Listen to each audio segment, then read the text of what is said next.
Upaya Zionis untuk menyergap geng Al-Maghazi di selatan kota Gaza kembali digagalkan oleh pasukan perlawanan, tepatnya pada Jumat 5 Januari 2024. Sebelum menyerang, para tentara Zionis itu justru dibuat kelimpungan dengan serangan Brigade Al-Qassam. Sejumlah tentara juga tewas akibat dihujani roket Brigade Al-Qassam.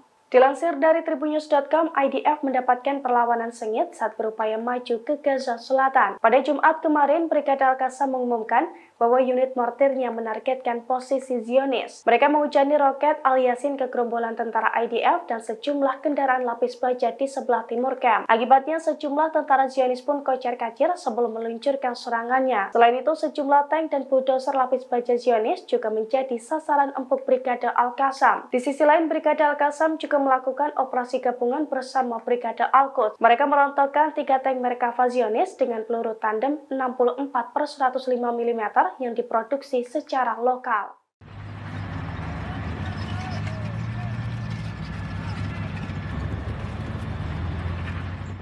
Video memalukan pasukan pertahanan Israel atau IDF kembali bocor dan beredar di media sosial.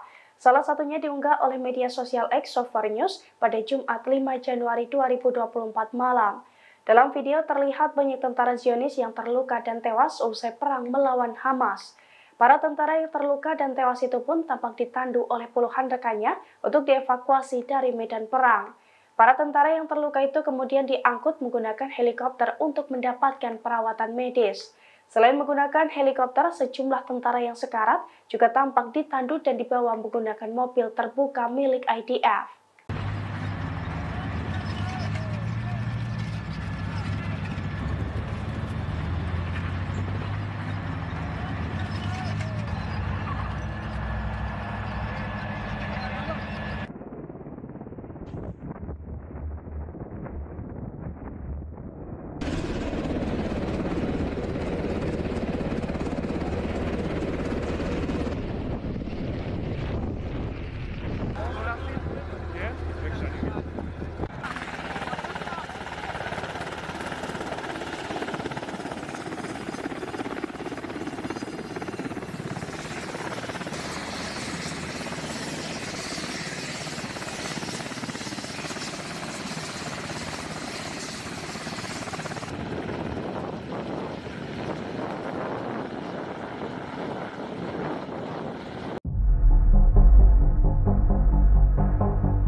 Tujuh tentara dari pasukan infanteri Israel menjadi sasaran empuk Brigade Al-Qassam saat menerobos pertahanan di Gaza.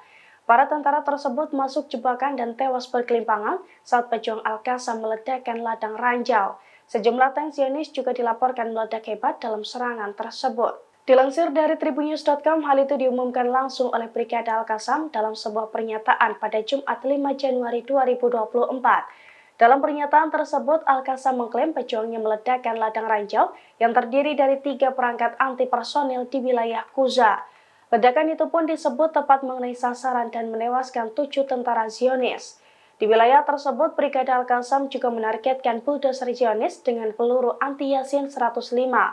Selain itu, Al-Qassam mengaku meledakkan alat peledak anti personil terhadap pasukan khusus Zionis yang bergerak menuju pembukaan terowongan di daerah Azana Timur Khan Yunis. Selanjutnya, dalam operasi gabungan, para pejuang Brigade Al-Qassam dan Brigade Al-Quds mampu menargetkan 3 tank Zionis Merkava dengan peluru Al-Yasin 105 dan tandem, tepatnya di Ma'an di kota Khan Yunis, selatan jalur Gaza.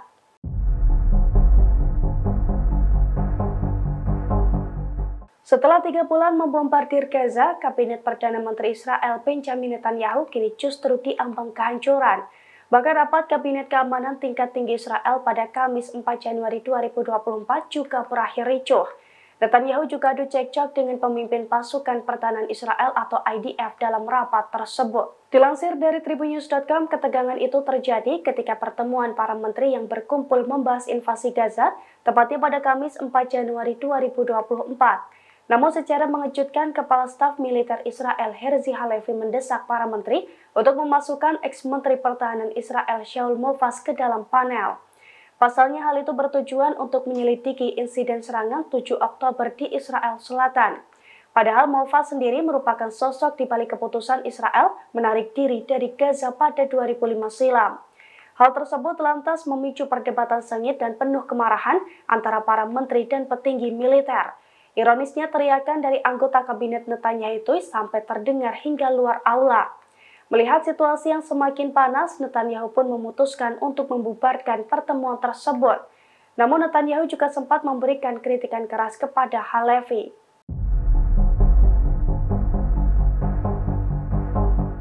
Akibat membantu Israel melawan Hamas, Amerika Serikat turut menjadi bulan-bulanan pasukan perlawanan. Bahkan Amerika Serikat sampai frustasi karena tak bisa berkutik di Laut Merah yang kini dikuasai pasukan Houthi. Akibatnya Amerika Serikat kini mendesak PBB untuk membantu mereka menangani Houthi dan Iran. Dilansir dari Tribunnews.com pada Sabtu 6 Januari 2024, Amerika Serikat meminta Dewan Keamanan Perserikatan Bangsa-Bangsa atau DKPBB segera mengambil tindakan terhadap kelompok Houthi di Laut Merah. Hal itu lantaran Houthi menyerang kapal-kapal yang terkait dengan Israel setelah perang Israel-Hamas meletus. Amerika Serikat juga memperingatkan Iran yang menggelontorkan bantuan keuangan kepada Houthi. Wakil Duta Besar Amerika Serikat untuk PBB, Christopher Lu, dalam rapat darurat DKPBB juga mengatakan bahwa Houthi telah melancarkan lebih dari 20 serangan sejak tanggal 19 November 2023 silam. Pada hari Rabu 3 Januari 2023, Houthi juga mengumumkan bahwa mereka menargetkan kapal baru. Menurut Sekretaris Jenderal Organisasi Maritim Internasional, Arsenio Dominguez, serangan Houthi itu membuat 18 perusahaan ekspedisi pengiriman yang mengubah jalur. Kapal-kapal perusahaan itu menghindari jalur Laut Merah dan memilih mengitari Afrika agar tidak diserang Houthi. Namun perubahan jalur itu membuat waktu tempuh perjalanan menjadi lebih lama hingga 10 hari. Hal itu berdampak negatif terhadap perdagangan dunia dan menaikkan tarif pengiriman.